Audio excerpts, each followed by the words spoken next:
Hallelujah ഹല്ലേലൂയ ഹല്ലേലൂയ. യേശുവേ യേശുവേ യേശുവേ.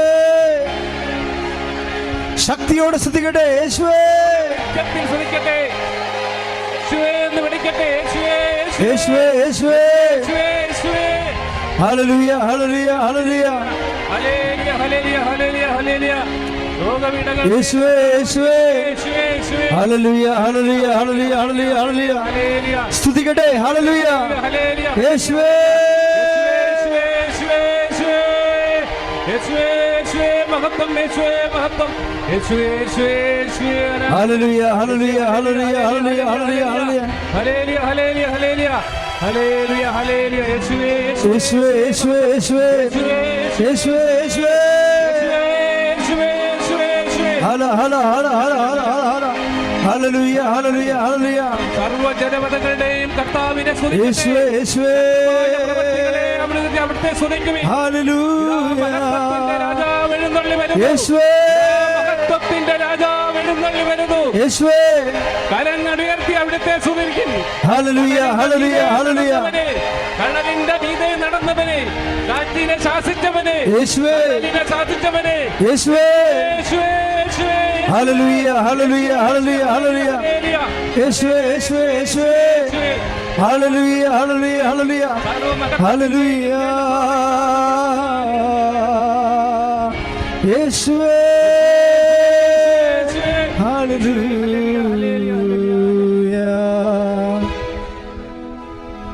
പരിശുദ്ധ പരമ ദിവ്യകാരുണ്യത്തിന് എന്നേരവും ആരാധനയും സ്തുതിയും പുകഴ്ചയും ഉണ്ടായിരിക്കട്ടെ.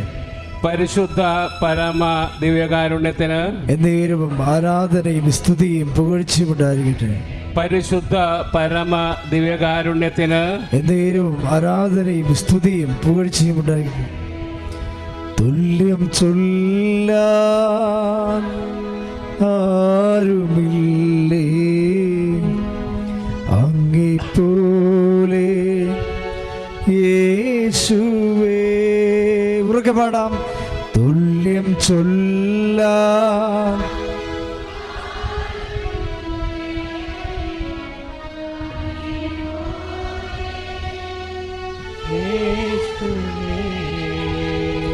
ജീവനേ സ്വന്തമേ ജീവനേ സ്വന്തമേ അങ്ങേമാറിൽ ചാരുന്നു ഞാൻ. ആരാധന ആരാധന ആരാധന ആരാധന. ശക്തിയോട് ചേർന്ന് ആരാധന ആരാധന ആരാധന ഈശോയെ നോക്കി എല്ലാവരും പാടാം. ആരാധന ആരാധന ആരാധന ആരാധന. പരിശുദ്ധ പരമ ദിവ്യകാരുണ്യത്തിന് എന്നേരവും ആരാധനയും സ്തുതിയും പുകഴ്ചയും ഉണ്ടായിരിക്കട്ടെ. പരിശുദ്ധ പരമ ദിവ്യകാരുണ്യത്തിന് എന്നേരവും ആരാധനയും സ്തുതിയും പുകഴ്ചയും ഉണ്ടായിരിക്കട്ടെ. പരിശുദ്ധ പരമ ദിവ്യകാരുണ്യത്തിന് എന്നേരവും ആരാധനയും സ്തുതിയും പുകഴ്ചയും ഉണ്ടായിരിക്കട്ടെ. നമുക്ക് ഏറ്റു പ്രാർത്ഥിക്കാം. പരിശുദ്ധ അമ്മേ, പരിശുദ്ധ അമ്മേ, കൃപാസനം, കൃപാസനം, പ്രസാദവര മാതാവേ, പ്രസാദവര മാതാവേ, അങ്ങേ സന്നിധി ഞാൻ ചെയ്ത ഉടമ്പടി പാലിക്കാൻ എനിക്ക് ശക്തി തരണമേ.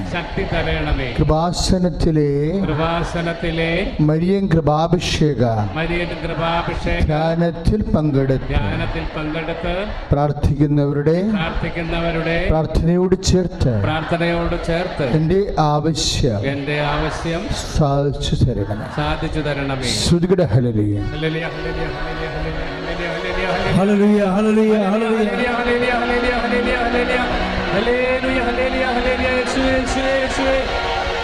ഹല്ലേലൂയ ഹല്ലേലൂയ ഹല്ലേലൂയ. മഹത്വം മഹത്വം മഹത്വം കർത്താവേ. കർത്താവേ, ഒരുമിച്ച് പാടുക. ഹല്ലേലൂയ, ഹല്ലേലൂയ, ഹല്ലേലൂയ.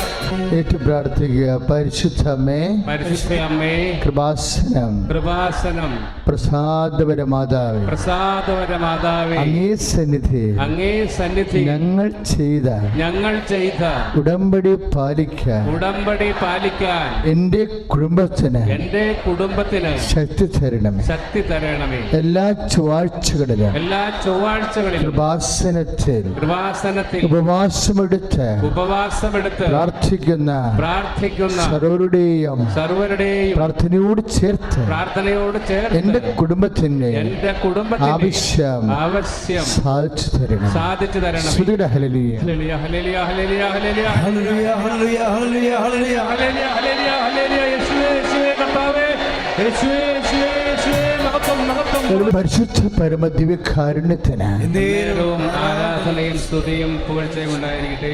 ഏറ്റു പ്രാർത്ഥിക്കുക. അമ്മേ പരിശുദ്ധമ്മേ, അമ്മേ പരിശുദ്ധ അമ്മേ, കൃപാസനം, കൃപാസനം, പ്രസാദപര മാതാവ്, പ്രസാദപര മാതാവേ, അങ്ങേ സന്നിധി എന്റെ പ്രിയപ്പെട്ടവർക്ക് ഞാൻ ചെയ്ത ഉടമ്പടി പാലിക്കാൻ എനിക്ക് ശക്തി തരണമേ. ആദ്യ ഞായറാഴ്ചകളിലും ശനിയാഴ്ചകളിലും കൃപാസനത്തിൽ നടക്കുന്ന ദിവ്യകാരുണ്യ ദമ്പതി ധ്യാനത്തിൽ പങ്കെടുത്ത് പ്രാർത്ഥിക്കുന്ന സർവരുടെയും പ്രാർത്ഥനയോട് ചേർത്ത് എന്റെ ആവശ്യം സാധിച്ചു തരണമേ. ശ്രുതിയുടെ ഹല്ലേലൂയ. ഹല്ലേലൂയ, ഹല്ലേലൂയ, ഹല്ലേലൂയ, ഹല്ലേലൂയ, ഹല്ലേലൂയ, ഹല്ലേലൂയ.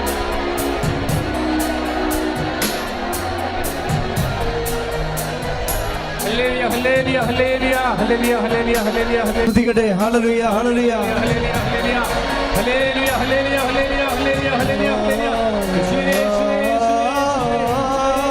ഹല്ലേലൂയ, ഹല്ലേലൂയ, ഹല്ലേലൂയ, യേശുവേ, യേശുവേ, യേശുവേ, യേശുവേ, ഹല്ലേലൂയ, ഹല്ലേലൂയ, ഹല്ലേലൂയ, ഹല്ലേലൂയ, ഹല്ലേലൂയ,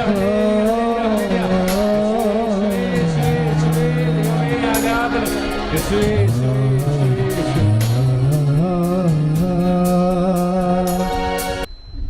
സാക്ഷ്യങ്ങൾ കേൾക്കുമ്പോൾ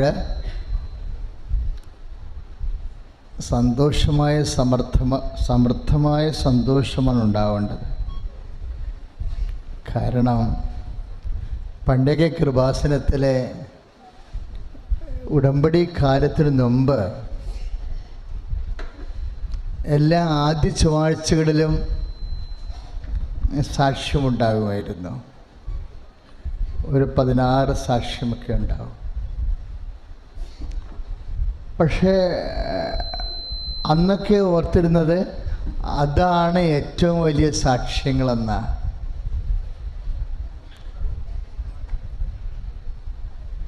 പക്ഷേ ഇപ്പോൾ നമ്മൾ ഉടമ്പടി അമ്മ തന്നപ്പോൾ ഉടമ്പടിയിലൂടെ കേൾക്കുന്ന സാക്ഷ്യങ്ങൾ ഒരു പക്ഷേ ഇപ്പോൾ 8 ഇരട്ടിയായി.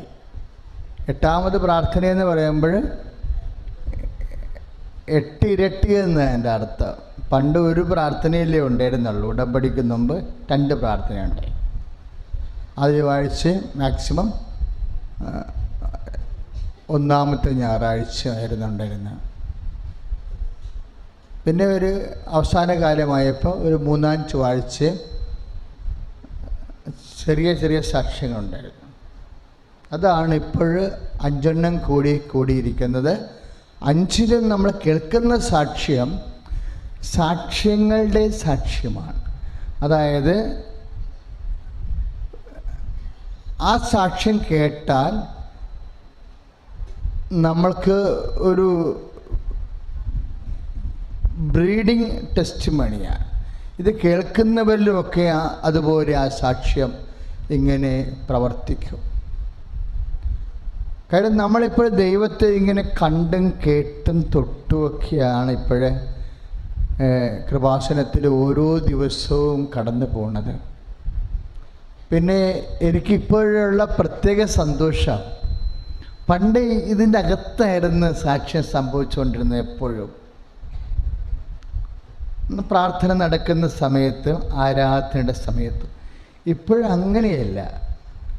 അകത്തും പിന്നെ ഫീൽഡിലും യാത്രയിലും ഓഫീസിലും ആശുപത്രിയിലും ഇവിടുന്ന് പോയി കഴിഞ്ഞാണ് ഒരു 80% സാക്ഷ്യങ്ങൾ സംഭവിക്കുന്നത്. കാര്യം ഇവിടെ സാക്ഷ്യം കേൾക്കുമ്പോൾ നമുക്ക് മനസ്സിലാവും, കുറച്ച് സാക്ഷ്യങ്ങളാണ് ഇവിടെ സംഭവിക്കുന്നത്. പക്ഷേ ഇത് കഴിഞ്ഞ് ഇതിന് ശേഷമാണ് സാക്ഷ്യമല്ല. അപ്പോൾ ദൈവം അമ്മ നിങ്ങളെ അനുഗ്രഹിച്ചാണ് വിടുന്നത്, ആക്ടിവേഷൻ പിന്നെയാണ് ഉണ്ടാവുന്നത്. അപ്പോൾ ഇവിടുന്ന് ഇറങ്ങുമ്പോൾ ആ ഒരു ബോധം ഉണ്ടാകണം, അമ്മ ഇപ്പോൾ തന്നെ എന്നെ അനുഗ്രഹിച്ചാണ് വിട്ടിരിക്കണതെന്ന്. പ്രൈസ് ദി ലോർഡ്, ഹല്ലേലൂയ, യേശുവേ സ്തോത്രം. ഇപ്പോഴേ ഒരു ഉടമ്പടി പ്രാർത്ഥന നമ്മൾ പ്രാർത്ഥിച്ചു. നമ്മൾ പ്രാർത്ഥിച്ച് കഴിയുമ്പോൾ ആർക്കെങ്കിലും വേണ്ടി, അതിൽ ഞങ്ങൾക്കും ഞങ്ങളുടെ പ്രിയപ്പെട്ടവർക്കുമായി ചെയ്ത ഉടമ്പടി. അപ്പം ഉടമ്പടി പ്രിയപ്പെട്ടവർക്കും ചെയ്യാം അല്ലേ? നമ്മൾക്ക് മാത്രം, നമുക്ക് 2-3 കാര്യമേ വരത്തുള്ളൂ. 6 കാര്യങ്ങൾ വരുന്നുണ്ട്. പിന്നെ 6 കാര്യങ്ങൾ 6 കൽഭരണിയുടെ അനുപാതത്തിലാണ് അത് വരുന്നത്. പക്ഷേ അമ്മ 6ൽ കൂടുതൽ കാര്യങ്ങൾ ചെയ്യുന്നുണ്ട്.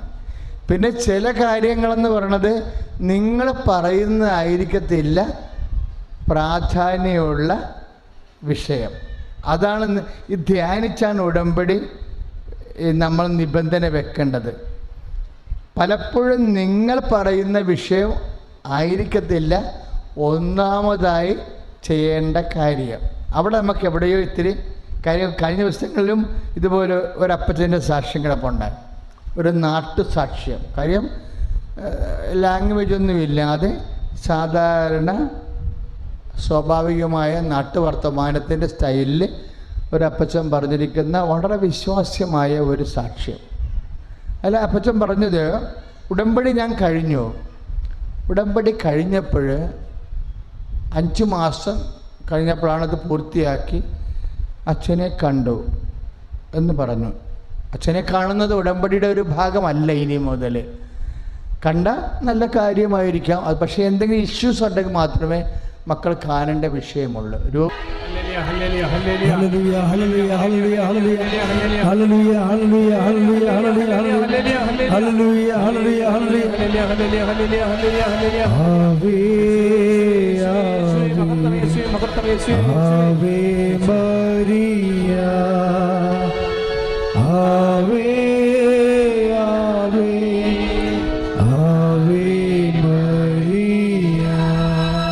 പരിശുദ്ധ പരമദിവ്യ കാരുണ്യത്തിന് എൻ്റെ പേര് മിനി സജി. ഞാൻ കോഴിക്കോട് ജില്ലയിലെ കുരാച്ചുണ്ടിൽ നിന്നും വരുന്നു. ആദ്യമായി പരിശുദ്ധ അമ്മ പ്രത്യക്ഷപ്പെട്ട ഈ പുണ്യഭൂമിയിൽ വന്ന് പരിശുദ്ധ അമ്മയുടെ മാധ്യസ്ഥതാൽ എനിക്ക് ലഭിച്ച എല്ലാ അനുഗ്രഹങ്ങൾക്കും കൃപകൾക്കും നന്ദി പറയുവാനും അനുഗ്രഹങ്ങൾ എനിക്ക് ലഭിച്ച രോഗസൗഖ്യങ്ങളും സാക്ഷ്യപ്പെടുത്തുവാനും അനുഗ്രഹം ലഭിച്ചതിന് പരിശുദ്ധ അമ്മയോടും ഈശോയോടും ഞാൻ ആദ്യം നന്ദി രേഖപ്പെടുത്തുന്നു. ഞാൻ ചെയ്യുന്ന ജോലി മൊബൈൽ ലാബാണ്. കോഴിക്കോട് മൊബീഷ്യൽ ബസ് സ്റ്റാൻഡിൽ ഓപ്പൺ സ്റ്റേജിലാണ്. അതായത് മേശയും കസേരയൊക്കെ ഇതുപോലെ ഇട്ട് 2 നേഴ്സുമാർ ഞങ്ങൾ അപ്പുറം ഇപ്പുറം ഇരുന്ന് ഷുഗറും പ്രഷറും കൊളസ്ട്രോളും ഒക്കെ നോക്കുന്ന ജോലിയാണ്.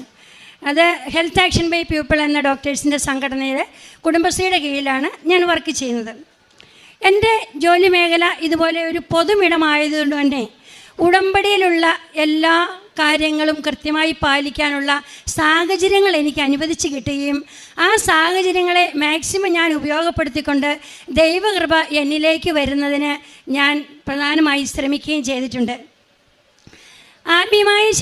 ആത്മീയമായും കുടുംബപരമായും മാനസികമായും ശാരീരികമായും ഒക്കെ ഒട്ടേറെ അനുഭവങ്ങൾ എനിക്ക് ലഭിച്ചിട്ടുണ്ട്. ഞാൻ ആദ്യമായി ഇവിടെ വന്ന് ഉടമ്പടി എടുത്തത് സെപ്റ്റംബർ 9, 2024 അന്ന് ഞാൻ ഉടമ്പടിയിൽ വെച്ച കാര്യങ്ങളും അതിനപ്പുറവും മാതാവ് എനിക്ക് സാധിച്ചു തന്നുകൊണ്ടിരിക്കുകയാണ്. ഏറ്റവും പ്രധാനമായിട്ട് ഞാനിവിടെ സാക്ഷ്യപ്പെടുത്തുന്നത് 26 വർഷമായി എൻ്റെ വലത് കാലിന് വെരിക്കോസ് വെയിൻ്റെ അസുഖമുണ്ടായിരുന്നു. ആദ്യമൊക്കെ ചെറിയ ചികിത്സകളൊക്കെ ചെയ്തെങ്കിലും പിന്നീട് ഞാനത് കാര്യമായിട്ടൊന്നും എടുത്തില്ല. പക്ഷേ ജോലി കഴിഞ്ഞ് വീട്ടിലെത്തുമ്പോൾ വിരലുകൾ ആഴ്ത്തിയാൽ കുഴിഞ്ഞു പോകത്തക്ക രീതിയിൽ എൻ്റെ കാലിന് നീര് വരുമായിരുന്നു. നീര് മാത്രമല്ല ഭയങ്കര കടച്ചിലും വേദനയും. കടച്ചിൽ മൂലം രാത്രി കിടന്നുറങ്ങാൻ പോലും പറ്റാത്ത അവസ്ഥയായിരുന്നു. ഒത്തിരി നാൾ ഞാൻ ഈ വേദന മൂലം അനുഭവിച്ചു. ഉടമ്പടി എടുത്തതിന് ശേഷം രാവിലെയും വൈകുന്നേരവും തിരി കത്തിച്ച് വെച്ച് പ്രാർത്ഥിച്ച് കൃപാസനത്തിൽ നിന്ന് ലഭിച്ച നമ്മുടെ കൃപാസനം തൈലം എൻ്റെ കാലിൽ കുരിശ് വരച്ച് ഞാൻ എന്നും എൻ്റെ ഈ വെരിക്കോസ് വെയിൻ മാറ്റിത്തരണമേ പരിശുദ്ധ അമ്മയെന്ന് പ്രാർത്ഥിക്കുകയും ദിവസങ്ങൾക്കുള്ളിൽ തന്നെ എൻ്റെ കാലിൻ്റെ കടച്ചിലും വേദനയും മാറുകയും ചെയ്തു. ഞാനിപ്പോൾ ഇത് 3ാമത്തെ പുതുക്കലാണ്. ആദ്യത്തെ പുതുക്കലിന് ഞാൻ സാക്ഷ്യം പറയാമെന്ന് വിചാരിച്ചെങ്കിലും കുറച്ചുകൂടി കഴിയട്ടെ എന്ന് വിചാരിച്ച് നോക്കിയിരുന്നു. ഇതുവരെയും എൻ്റെ കാലിന് നീര് വന്നിട്ടില്ല എന്നുള്ള വലിയൊരു സാക്ഷ്യം ഞാനിവിടെ രേഖപ്പെടുത്തുകയാണ്. 26 വർഷമായിട്ട് എൻ്റെ കാലിന് വെരിക്കോസ് വെയിൻ്റെ പ്രശ്നം ഉണ്ടായിട്ടുണ്ടായിരുന്നു. കാരണം മോളെ പ്രഗ്നൻ്റ് ആയിരുന്ന ടൈമിലാണ് കാലിന് വെരിക്കോസ് വെയിൻ വന്നത്. ശേഷം കാലിന് നല്ല നീരാണ്. വൈകുന്നേരമായി കഴിഞ്ഞ് കഴിഞ്ഞാൽ എനിക്ക് കാല് നിലത്ത് തൂക്കിയിടാനൊന്നും പറ്റില്ല. ഞാൻ കുരിശ് വരയ്ക്കുമ്പോൾ പോലും കാല് സ്റ്റൂളിൽ കയറ്റി വെച്ചിട്ടാണ് കുരിശ് വരച്ചുകൊണ്ടിരുന്നത്. ഉടമ്പടി എടുത്തതിന് ശേഷം പെട്ടെന്ന് ഒരു ദിവസത്തെ എനിക്ക് വൈകുന്നേരം കാല് താഴ്ത്തിയിടുക, അത് ആദ്യം പറയാനായിട്ട് ഞാൻ മറന്നുപോയി. കാല് താഴെ ഇറക്ക് എന്നൊരു മനസ്സിലൊരു ചിന്ത എൻ്റെ മനസ്സിലേക്ക് വന്നു. ഞാൻ സ്റ്റൂളിൽ നിന്ന് കാല് താഴെ ഇറക്കി വയ്ക്കുകയും പെട്ടെന്ന് എന്നോട് പറഞ്ഞു നിലത്തിറങ്ങിയിരിക്കാൻ പറഞ്ഞു. നിലത്തിറങ്ങിയിരിക്കാൻ പറഞ്ഞപ്പോൾ എൻ്റെ മനസ്സിൽ തോന്നിച്ചത് മുട്ടയെ കുത്തി നിൽക്കാനാണ്. അങ്ങനെ ആ ഉടമ്പടിക്ക് ശേഷം എൻ്റെ കാലിൻ്റെ നീര് പോയതിന് ശേഷം എല്ലാ ദിവസവും കുരിശ് വരയ്ക്കുമ്പോൾ മുട്ടയെ കുത്തി നിന്നിട്ടാണ് ഞാൻ കുരിശ് വരയ്ക്കുന്നത്. ഞങ്ങളുടെ കുടുംബത്തിൽ തന്നൊരു വ്യത്യാസം തന്നെ അതാണ്. ഞാൻ ഇറങ്ങിക്കഴിഞ്ഞപ്പോൾ എൻ്റെ മകനും പയ്യെ മുട്ടയെ കുത്തിന്ന് കുരിശ് വരയ്ക്കാൻ തുടങ്ങി. എൻ്റെ ഭർത്താവ് മുട്ടയെ കുത്തിന്ന് കുരിശ് വരയ്ക്കാൻ തുടങ്ങി. അതൊരു വലിയ കൃപയായിട്ട് കുരിശ് വരെ വളരെ ഭക്തിയോടെ ആത്മീയമായിട്ട് വളരാനായിട്ട് ഞങ്ങൾക്ക് അതുകൂടെ സാധിച്ചു. രണ്ടാമത്തെ ഒരു കാര്യം, ഞങ്ങളുടെ ഒരു കുടുംബ സ്വത്ത് ഒത്തിരി മലയിലാണ്. കുരാച്ചുണ്ട് പ്രദേശം മലയോര മേഖലയാണ്. അവിടെ ഞങ്ങളുടെ ഒരു 6.5 ഏക്കർ സ്ഥലം തറവാട് സ്വത്തായിട്ട് കിടക്കുന്നുണ്ടായിരുന്നു. 7 മക്കൾക്ക് ഒരുപോലെ വീതം വെച്ചിട്ടുള്ള സ്ഥലമാണ്. ഈ സ്ഥലം ഫോറസ്റ്റ് ഏരിയയുടെ അതിരാണ്. അതുകൊണ്ട് തന്നെ കസ്തൂരിരംഗനൊക്കെ വന്നതിന് ശേഷം ഞങ്ങളുടെ സ്ഥലത്തിന് NOCയോ അതുമായി ബന്ധപ്പെട്ട യാതൊരു രേഖകളോ കിട്ടിയിരുന്നില്ല. ഞങ്ങളുടെ പറമ്പിലെ ആദായങ്ങളെല്ലാം തെങ്ങിലുള്ളതെല്ലാം മണ്ടയിലുള്ളതെല്ലാം കുരങ്ങ് പറിച്ച് കളയും. താഴെ വന്നു കഴിഞ്ഞാൽ അതെല്ലാം മുള്ളൻ പെറുക്കിക്കൊണ്ട് പോകും. അതുപോലെ തന്നെ കവുങ്ങിൽ അടക്കി ഒന്നും ഞങ്ങൾക്ക് കിട്ടുന്നില്ല. അതുകൊണ്ട് തന്നെ ഈ കാർഷിക മേഖല ഈ ആദായം കൊണ്ടൊന്നും ഞങ്ങൾക്ക് ജീവിക്കാൻ പറ്റാതെ വന്ന സാഹചര്യത്തിൽ 15 വർഷത്തോളമായിട്ട് ഞങ്ങളുടെ സഹോദരങ്ങളെല്ലാം ചേർന്ന് മലയിൽ ഈ സ്വത്തൊന്ന് വിറ്റ് കെട്ടണമെന്ന് വളരെയേറെ ആഗ്രഹിച്ചു. പക്ഷേ ഒത്തിരി പ്രാർത്ഥിച്ചിട്ട് നടന്നില്ല. ഒരു ദിവസം എൻ്റെ ഭർത്താവിൻ്റെ പെങ്ങളും മോനും ഭർത്താവും എല്ലാം കൂടി ഇതിനു മുമ്പ് ഇവിടെ വന്ന് ഉടമ്പടി എടുത്ത നിയോഗത്തിൽ വെച്ച കാര്യമായിരുന്നു. അതിനുശേഷം ഞാനും ഉടമ്പടി എടുത്ത ശേഷം ഞാനും എൻ്റെ ഭർത്താവും കൂടി ഇവിടുന്ന് ലഭിച്ച ഉടമ്പടി വസ്തുവായ ഉപ്പ് മലയിൽ കൊണ്ടുപോയി വിശ്വാസ പ്രമാണം ചൊല്ലി പറമ്പിന് ചുറ്റും നടന്ന് ദൈവമേ എത്രയും പെട്ടെന്ന് പരിശുദ്ധ അമ്മയുടെ മാധ്യസ്ഥയാൽ ഞങ്ങൾക്ക് ഈ സ്ഥലം വിറ്റ് കിട്ടണം. കാരണം ഞങ്ങൾക്ക് അതുകൊണ്ട് ജീവിക്കാൻ കഴിയുന്നില്ല. വിറ്റ് കിട്ടിയാൽ മാത്രമേ നിവൃത്തിയുള്ളൂ. കാരണം ദിവസങ്ങൾ കഴിയുന്നതോറും ഈ സ്ഥലം വിൽപ്പന നടക്കില്ല. കാരണം ഞങ്ങൾക്ക് മുമ്പ് എത്രയോ നാളുകൾക്ക് മുമ്പേ NOCക്ക് വേണ്ടി അപേക്ഷ കൊടുത്ത ആർക്കും NOC കിട്ടിയിട്ടില്ല. എൻ്റെ ഭർത്താവിൻ്റെ ചേട്ടനും അവൻ്റെ സുഹൃത്ത് ഗൾഫിൽ നിന്ന് വരികയും അദ്ദേഹം സ്ഥലം പോലും കാണാതെ ഞങ്ങൾക്ക് ടോക്കൺ നൽകുകയും ചെയ്തു. തുടർന്ന് അങ്ങോട്ട് പേപ്പർ വർക്കുകളൊക്കെ എങ്ങനെയാണ് നടന്നതെന്ന് അറിയില്ല. ഞങ്ങൾ ഓരോ ദിവസവും മുട്ടയക്കുത്തിൽ നിന്ന് കൈവരിച്ച് പരിശുദ്ധ അമ്മയെ ഞങ്ങളുടെ ഈ സ്ഥലക്കച്ചവടം എത്രയും പെട്ടെന്ന് നടത്തി തരണം. കാരണം അമ്മ വിചാരിക്കാതെ മറ്റാരും വിചാരിച്ചിട്ട് ഞങ്ങൾ വർഷങ്ങളോളം വിചാരിച്ചിട്ട് നടക്കാത്ത ഈ കാര്യം ഒരു കാരണവശാലും നടക്കില്ല എന്ന് ഞങ്ങൾ മാതാവിനോട് തർപ്പിച്ച് പറഞ്ഞു. അതിനുശേഷം ഓരോ പ്രോസസ്സിങ്ങും വളരെ എളുപ്പത്തിൽ ഞങ്ങൾക്ക് നടക്കുകയുണ്ടായി. ഞങ്ങളുടെ സ്ഥലം യാതൊരു തടസ്സവും കൂടാതെ നടന്നു. പിന്നീട് തടസ്സങ്ങൾ ഓരോന്ന് വരുമ്പോഴും അതിനുശേഷം ഞങ്ങളുടെ അമ്മ മരിക്കുകയുണ്ടായി. അപ്പോഴും താമസം നേരിട്ടു. പിന്നീട് ഭർത്താവിൻ്റെ ചേട്ടൻ പുറത്തായിരുന്നു, പുള്ളി വന്ന് ഒപ്പിടണമായിരുന്നു. അങ്ങനെ താമസങ്ങൾ വരുമ്പോഴും ഞങ്ങൾ മാതാവിനെ മുറുക്കി പിടിക്കും. ഒരു തടസ്സവും കൂടാതെ എല്ലാവരും വളരെ സ്നേഹത്തോടെ ആ കുടുംബ സ്വത്ത് വിറ്റ് വീതിച്ചെടുത്ത് സന്തോഷമായിട്ട് പോകുന്നു. പരിശുദ്ധ അമ്മയുടെ മാധ്യസ്ഥതയിലാണ് ഈ കാര്യം സാധിച്ചത്. കൃപാസനത്തിൽ വന്നില്ലായിരുന്നെങ്കിൽ ഞങ്ങൾക്ക് ഇങ്ങനെ ഒരു കുടുംബസ്വത്ത് വിൽക്കാൻ കഴിയില്ലായിരുന്നു. എന്നും കുരിശ് വരയ്ക്കുമ്പോഴും വൈകുന്നേരങ്ങളിലും ഞങ്ങളിരുന്ന് പറയാറുണ്ട്. അതിനുശേഷം ഞാൻ ഉടമ്പടി 3ാമത്തെ പ്രാവശ്യമാണ് ഇപ്പോൾ പുതുക്കുന്നത്. ഉടമ്പടിക്ക് ശേഷം എല്ലാ ദിവസവും ഞാനും എൻ്റെ ഭർത്താവും മോനും പള്ളിയിൽ വിശുദ്ധ കുർബാന മുടക്കിയിട്ടില്ല, സന്ധ്യാപ്രാർത്ഥന മുടക്കിയിട്ടില്ല. ഒരു ദിവസം പള്ളിയിൽ പോകുമ്പോൾ പള്ളിയുടെ മുറ്റത്ത് വെച്ച് ഒരു 5 മിനിറ്റ് കൂടിയുണ്ട് കുർബാനയ്ക്ക്. അപ്പം ഞാൻ വിചാരിച്ചു എന്നാൽ മാതാവിൻ്റെ ഗ്രോട്ടോയിലൊന്ന് പോയിട്ട് വരാമെന്നോർത്ത് താഴോട്ടങ്ങ് ഇറങ്ങി പോകുമ്പോൾ എൻ്റെ കാലൊന്ന് മറിഞ്ഞു വീണപാട് എനിക്ക് എഴുന്നേൽക്കാനൊന്നും പറ്റിയില്ല. അവരെന്നെ പിടിച്ചെഴുന്നേൽപ്പിച്ചു. എക്സ്റേ എടുക്കാൻ വേണ്ടി കൊണ്ടുപോയി. എക്സ്റേ എടുത്തപ്പോൾ എൻ്റെ കാലിന് 2 പൊട്ടുണ്ട്. എൻ്റെ കാലിൻ്റെ പാദത്തിൽ 2 പൊട്ട്. അവിടുന്ന് ഡോക്ടർമാരും പറഞ്ഞു എക്സ്റേ എടുക്കണം, എല്ലാം പിന്നെ പ്ലാസ്റ്റർ ഇടണമെന്ന് പറഞ്ഞു. പ്ലാസ്റ്റർ ഇടുന്ന പറഞ്ഞ പാടെ എൻ്റെ മനസ്സിൽ ഒറ്റൊരു കാര്യം ഓർമ്മ വന്നു, ഞാൻ ഉടമ്പടിയിലാണ്. എൻ്റെ മനസ്സിങ്ങനെ ആവർത്തിച്ച് പറഞ്ഞുകൊണ്ടിരുന്നു, ഞാൻ ഉടമ്പടിയിലാണ്, മാതാവ് എന്നെ നോക്കിക്കൊള്ളും. അപ്പോൾ അതുകൊണ്ട് തന്നെ ഞാൻ പ്ലാസ്റ്റർ ഇടണ്ടെന്ന് പറഞ്ഞു. പ്ലാസ്റ്റർ ഇട്ടാൽ മറ്റൊരു കാര്യം കൂടെ ഉണ്ട്, നോയമ്പിലുള്ള 50 ദിവസം എനിക്ക് പള്ളിയിൽ പോകാനും പറ്റത്തില്ല, റെസ്റ്റ് എടുക്കേണ്ടി വരും. അപ്പോൾ ഞാൻ മാതാവിനോട് പറഞ്ഞു, മാതാവേ എനിക്ക് പള്ളിയിൽ പോകണം, എൻ്റെ കാലിൽ പ്ലാസ്റ്റർ ഇടണ്ട. ഞാൻ വീട്ടിൽ ചെന്ന് കൃപാസന മാതാവിൻ്റെ തൈലമെടുത്ത് കാലിൽ കുരിശ് വരച്ച് തേച്ചു. വൈകുന്നേരം ഞാൻ എന്നെ ചെയ്യുമെന്ന് ചോദിച്ചാൽ ഇത്തിരി വെള്ളമെടുത്ത് ഇവിടുന്ന് കിട്ടിയ ഉപ്പ് എൻ്റെ കാലിൻ്റെ നീരുണ്ടായിരുന്ന ഭാഗത്ത് പുരട്ടുകയും ചെയ്തു. ഇപ്പം എൻ്റെ കാലിന് യാതൊരു കുഴപ്പവുമില്ല. ഇതാണ് എൻ്റെ കാല്. എനിക്ക് 2 മാസമേ ആയിട്ടുള്ള എൻ്റെ കാല് പൊട്ടിയിട്ട് നടക്കാൻ യാതൊരു ബുദ്ധിമുട്ടുമില്ലാതെ ഞാൻ ജോലിക്ക് പോയിക്കൊണ്ടിരിക്കുന്നു. എക്സ്റേ ഒക്കെ കണ്ട് കാലിന് പൊട്ട് കണ്ടവർ ചോദിച്ചു, ഇത്രയും വലിയ 2 പൊട്ട് പൊട്ടിയിട്ട് മിനി എങ്ങനെയാണ് ഇപ്പോഴും നടന്നുകൊണ്ടിരിക്കുന്നത്? എനിക്ക് തന്നെ അതിശയമാണ്. പക്ഷേ എനിക്കറിയാം, പരിശുദ്ധ അമ്മ ഈശോയോട് പറഞ്ഞ് ഉടമ്പടിയിലിരിക്കുന്ന ഏതൊരു വ്യക്തിയുടെയും ഏതൊരു കാര്യവും പെട്ടെന്ന് സമയ ചുരുക്കത്തിൽ നടത്തി തരുമെന്ന് എനിക്ക് ഉറപ്പുണ്ട്, ഞാൻ വിശ്വസിക്കുകയും ചെയ്യുന്നു. അതുപോലെ തന്നെ എൻ്റെ മോന് പുറത്ത് പോകുന്നതുമായി ബന്ധപ്പെട്ട് കുറേ പേപ്പർ വർക്കുകളൊക്കെ നടക്കാനുണ്ടായിരുന്നു. അപ്പം അച്ഛൻ പറഞ്ഞിട്ടുണ്ടായിരുന്നു, കുടുംബത്തിൽ നിന്ന് ഒരാൾ ഉടമ്പടി എടുത്താൽ മതി. അപ്പം ഞാനാണ് ഇപ്പോൾ ഉടമ്പടി എടുത്തതിന് ശേഷം വളരെ ശക്തമായിട്ട് ഉടമ്പടി ക്രമങ്ങളെല്ലാം എൻ്റെ വീട്ടിൽ ഞങ്ങൾ പാലിച്ചു പോരുന്നവരാണ്. മോൻ എന്ത് ആവശ്യത്തിന് പുറത്ത് പോകുമ്പോഴും ഞാൻ ഈ ജപമാലയും ഈ കാശുരവും കൊടുത്തുവിടും. മോൻ ഈ കാശുരവും പിടിച്ച് ഏത് വേദിയിൽ ചെന്നാലും യാതൊരു തടസ്സവും വരികയില്ല. ഒരു സർട്ടിഫിക്കറ്റ് വേണ്ടിയിട്ട് ചെന്നപ്പം ഒരു സ്ഥാപനത്തിൽ നിന്ന് പറഞ്ഞു, 200 പേര് ഇവിടെ വന്നിട്ട് ഞാൻ സർട്ടിഫിക്കറ്റ് കൊടുത്തിട്ടില്ല എന്ന് സ്ഥാപനത്തിൻ്റെ ഡയറക്ടർ പറഞ്ഞു. അപ്പോൾ ഞങ്ങൾക്ക് ഭയങ്കര നിരാശയായി. ഞാൻ പല സ്ഥാപനങ്ങളും കയറി ഇറങ്ങിയിട്ടും സർട്ടിഫിക്കറ്റ് കിട്ടിയില്ല. അവസാനം മോനും ഞാനും കൂടി ഒരു ദിവസം വീട്ടിൽ നിന്ന് പോകുമ്പം, മാതാവേ ഇന്ന് ഞങ്ങൾക്കിത് സാധിച്ചു കിട്ടണം, അമ്മ തന്നെ മുന്നിൽ ചെല്ലണം, അമ്മ ഞങ്ങളെ പരിചയപ്പെടുത്തി കൊടുക്കണം, അമ്മ ഞങ്ങൾക്ക് വേണ്ടി സംസാരിക്കണമെന്ന് പറഞ്ഞ് ഞാൻ ബൈക്കിൻ്റെ പുറകിൽ നിന്ന് അങ്ങ് എത്തുന്നവരെ, കോഴിക്കോട് എത്തുന്നവരെ പ്രാർത്ഥിച്ചുകൊണ്ട് പോയി. അവിടെ ചെന്ന് കഴിഞ്ഞപ്പോൾ സ്ഥാപനത്തിൻ്റെ ഡയറക്ടർ പറയാണ്, സിസ്റ്റർ എവിടെയോ എനിക്ക് പരിചയമുണ്ടല്ലോ. ഞാൻ പറഞ്ഞു, സാറേ ഞാനിങ്ങനെ സ്റ്റാൻഡിലാണ് വർക്ക് ചെയ്യുന്നത്, അപ്പോൾ അവിടെ വന്നിട്ടായിരിക്കും എന്നെ പരിചയം. ഇല്ല, ഞാൻ അങ്ങനെയൊന്നും അതിലേക്കൂടെ ഒന്നും യാത്ര ചെയ്യുന്ന ആളല്ല, ഞാൻ കാറിൽ മാത്രമേ യാത്ര ചെയ്യാറുള്ളൂ. എനിക്ക് ഉറപ്പുണ്ട്, മാതാവ് ഞങ്ങളുടെ മുഖം പോലും ഞങ്ങൾക്ക് മുമ്പേ ചെന്ന് ആ സ്ഥാപനത്തിലെ ഡയറക്ടർക്ക് പരിചയപ്പെടുത്തി കൊടുക്കുകയും ഞങ്ങൾക്ക് സർട്ടിഫിക്കറ്റ് അധികം വൈകാതെ ലഭിക്കുകയും ചെയ്തു. പരിശുദ്ധ അമ്മയ്ക്ക് അതിന് ഞാൻ നന്ദി പറയുന്നു. എൻ്റെ പ്രേക്ഷിത പ്രവർത്തനം എന്ന് പറഞ്ഞാൽ പത്രം കൃത്യമായിട്ട് വാങ്ങിക്കുകയും ഞാൻ കോഴിക്കോട് ബസ് സ്റ്റാൻഡിലാണല്ലോ എൻ്റെ യാത്ര. ഒരു ദിവസം 3 മണിക്കൂർ അങ്ങോട്ടും ഇങ്ങോട്ടും 1.5 മണിക്കൂർ കൂടെ യാത്രയുണ്ട്. അപ്പോൾ ഈ പത്രം കൃത്യമായിട്ട് കൊടുക്കുന്നത് കോഴിക്കോട് മൊബീഷ്യൽ ബസ് സ്റ്റാൻഡിലാണ്. ബസ് സ്റ്റാൻഡിലാണെന്ന് മാത്രമല്ല, ഞാൻ ജോലി ചെയ്യുന്ന ഇടത്തിൽ ധാരാളം രോഗികൾ ഞങ്ങളുടെ അടുത്ത് വരും. ഷുഗറും പ്രഷറും നോക്കാൻ മാത്രമല്ല, ക്യാൻസർ പേഷ്യൻ്റ്, ഡയാലിസിസ് പേഷ്യൻ്റ്, മറ്റ് രോഗികൾ, മുഴകളുള്ളവർ, അങ്ങനെ വരും.